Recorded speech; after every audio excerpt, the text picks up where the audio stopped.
तो बाल्टिक देश रूस का पहला टारगेट इसलिए है क्योंकि लातविया ने 3000 सैनिक यूक्रेन भेजने का प्लान तैयार किया है। लिथुआनिया ने भी 3000 सैनिक यूक्रेन भेजने की तैयारी की है। दोनों देशों की तरह एस्टोनिया भी रामस्टेन मीटिंग में 3000 सैनिक भेजने की बात कह चुका है। पोलैंड इसलिए रूस के निशाने पर है क्योंकि यूक्रेन को यूरोपीय हथियारों की सप्लाई का रूट यहीं से होकर जाता है।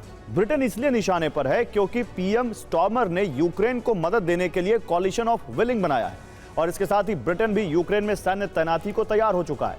फ्रांस ने भी रामस्टेन मीटिंग में 2500 सैनिक यूक्रेन भेजने की बात कही है, इसलिए यह रूस के पहले टारगेट है। यूएस और यूके रूस के खिलाफ युद्ध भड़का रहे हैं। रूस यूरोप के दखलंदाज कोएलिशन को देख रहा है, इसे पूरी तरह तबाह कर दिया जाएगा। यूक्रेन में फौज उतारने का मतलब युद्ध में शामिल होना है और इन देशों को अकल्पनीय अंजाम भुगतने को तैयार रहना चाहिए। न्यूक्लियर वेपन की सीक्रेट सप्लाई की है। सीक्रेट कार्गो से B6113 परमाणु बम की सप्लाई का दावा किया गया है। 10 अप्रैल को अमेरिका के 2 C-17 बेल्जियम के क्लेन ब्रोगेल एयरबेस पर उतरे।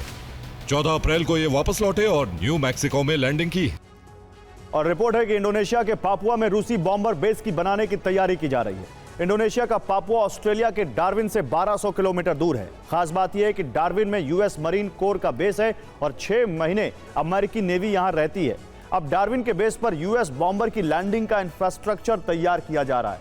हालांकि इंडोनेशिया ने पापुआ में रूसी बॉम्बर के बेस की रिपोर्ट को खारिज कर दिया है, लेकिन माना जा रहा है कि रूस इंडोनेशिया के साथ सामरिक सहयोग बढ़ा रहा है।